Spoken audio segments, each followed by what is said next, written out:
There's a rhythm to a place like La Paz, a kind of hum that speaks to you, like the sound of the tide creeping in. It's not the Mexico of spring break or cartel headline. No, this is Baja California Sur's capital, a city that doesn't scream for your attention, but waits patiently, knowing that you'll come around. I'm here to see why this city, tucked between the desert and the Sea of Cortez, feels like a secret worth telling.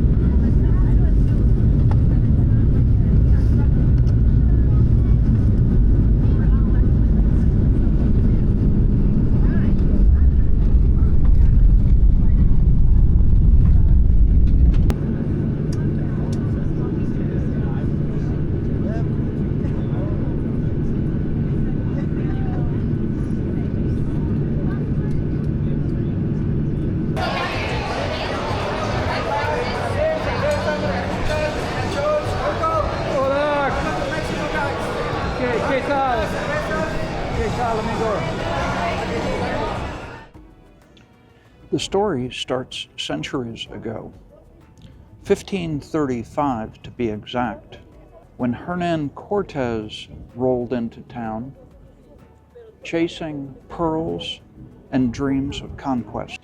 He called it Santa Cruz back then, but the name didn't stick. By 1596, they settled on La Paz, the peace, and it stuck. And you can feel that promise lingering in the air. The Guaycura people were here first, fishing these waters and living on the land. Then came the Jesuits and the pearl divers. John Steinbeck scribbled about it in his novel, The Pearl. History is layered here like sediment in the bay. So I just realized there's a lady behind me getting a massage in this tent back here, and of course the wind is blowing the flaps open.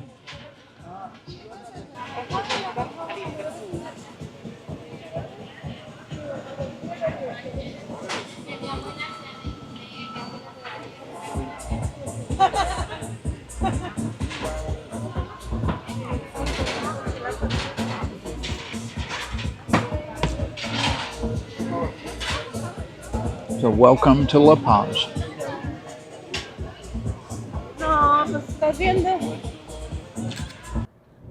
So what's the hook?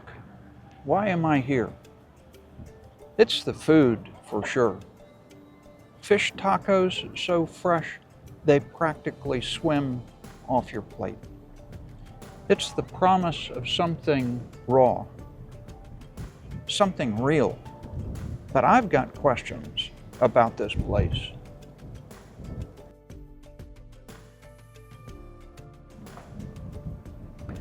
Can a place like this hold its own against the noise of the world? Let's go find out.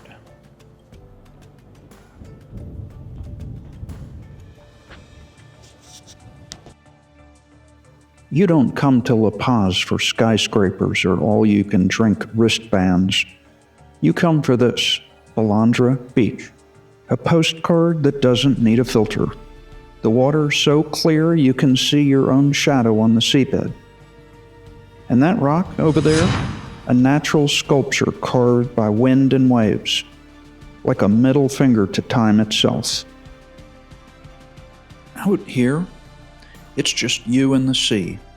Isla Espiritu Santo, a UNESCO-protected gem, where sea lions flip and twirl like they're auditioning for a circus. It's pure, unscripted chaos. Jacques Cousteau called this the aquarium of the world, And he wasn't wrong. But paradise has its shadows. Back in town, the fishermen tell me the catch isn't what it used to be. Overfishing, climate shifts, all creeping in, testing La Paz's peace. The Malacon's lined with bars and murals, but there's a tension here too. Tourism's growing, hotels like Costa Baja popping up with their infinity pools and desalinated water. Night falls, and La Paz doesn't so much quiet down as settle into itself. The sun melts into the Sea of Cortez, painting the sky pink and gold, and I'm sipping a beer, watching the locals stroll by. This isn't a place that fights to prove itself. It just is. I found what I came for. Not just the ceviche or the sea lions, but the people. The paseños, they call themselves. And they've got this easy warmth, this resilience. La Paz isn't perfect. Traffic snarls, the desert bites back with heat, but it's honest. Carnival lights up the streets in February. Whale sharks glide through in winter. And the tacos? There's reason enough to stay. Maybe that's the resolution. La Paz doesn't need to shout. It whispers, and if you listen, you'll hear it. In a world that's always rushing, La Paz seems like a rest, a breath from the chaos. And maybe that's the secret. Peace isn't loud. It's here. It's in the salt air. You can feel it. You can sense it. It's like the slow grind of a tortilla press and a ripple of a whale shark's fin breaking the surface. La Paz, Baja California Sur. Come for the beaches, but stay for the soul.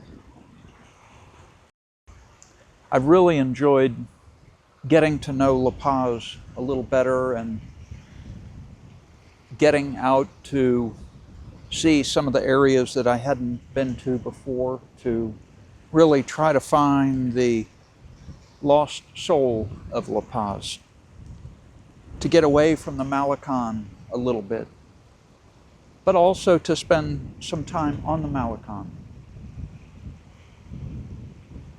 It's a place I'll be coming back to.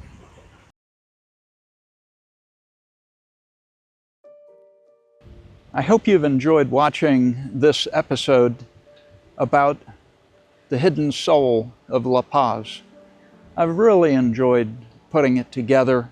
It's been great visiting a lot of these areas and really spending time getting to know the city a little bit better and experiencing the peace of La Paz.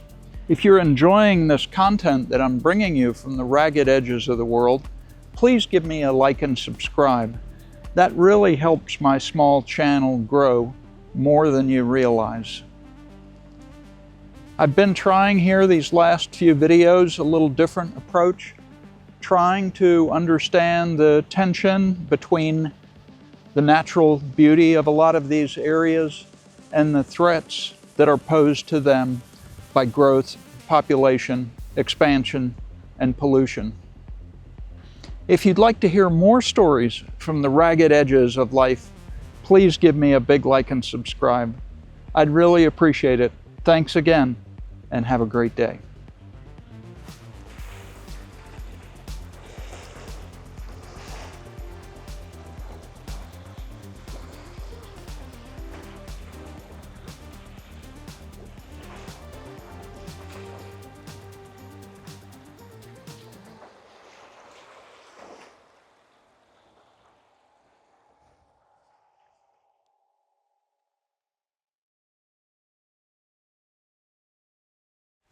I also wanted to add a short behind the scenes video and let you know that in this video that I've really used two of my cameras extensively. I've used my Sony A7 Mark IV in a lot of situations where I'm a little bit more stable, where I've got locations that I'm a little bit more stable. I really like the image quality that comes out of it. Most of the time I've been using my Sony 20mm f1.8. It's really great for tight spots and really does a great job. Really like the image quality and the clarity.